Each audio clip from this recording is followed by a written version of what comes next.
This guy said, you talked about the deadlift conventional in this guy's case, going down with weight gains.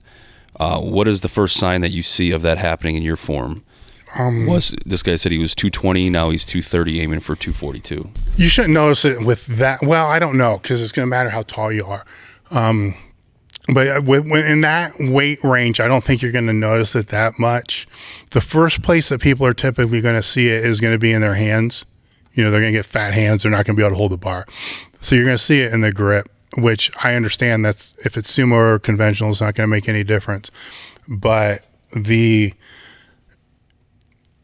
deadlift, it went back and forth so much based upon where I weighed. So, but it seemed like, you know, the bigger my torso got, the more inclined I was to pull conventional, because I could use my torso to drive into my legs to start the bar.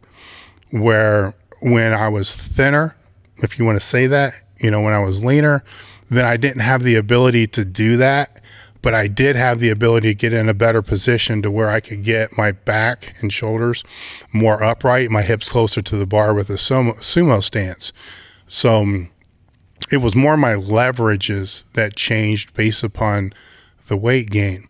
But the one thing that I always did from the very beginning is I always pulled both ways. So I always pulled sumo, I always pulled conventional. Now I might be a little bit stronger in one than the other at certain periods of my competitive career, but it wasn't by that much, maybe 30, 40 pounds. So I always kind of had the option during a meet that if my back got a little tweaked on the squat, I could always switch it to sumo. And at the very worst, if I was more inclined to pull conventional than sumo, with the very worst, I might lose 20, 30 pounds on the pull. But it was kind of irrelevant, because I wouldn't have been able to pull shit conventional if my back was tweaked. Or if my hips were worn out because I squatted wide, then I probably wasn't going to be able to sumo pull. And I would know I would know before even doing a warm-up on the deadlift, you know, where I was at. So I was able to kind of bounce back and forth. But one was always definitely stronger than the other based upon that. But it was a leverage thing. And the way that I knew was if I was able to use my torso or my stomach into my thighs at the start of the lift. If I could do that, then conventional was always the best route to pull.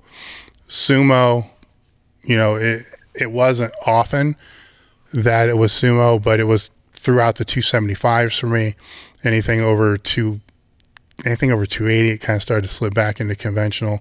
It was also during the 220s, it was conventional. It was better from a leverage standpoint, and the sumo just sucked. So as long as you're training both here and there, you kind of have a good idea. But they both have different technical aspects, so you can't just pull one and then pull the other and say, well, this feels better, because your sumo form may just suck and you didn't take time, you know, to master what that form is.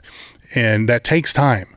It takes a lot more time than people think. You know, even an advanced lifter that really knows what the fuck they're doing, if they're shifting from one style of deadlifting to another style of deadlifting, it could take 6 months to a year to be able to hone that in and have it be exactly where they need it to be on the day of a meet where it matters.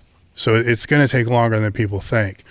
Where if you're learning them both from the very beginning, it's going to take less to be able to go from one to the other. I came from the mud. There's dirt on my hands. Strong like a tree.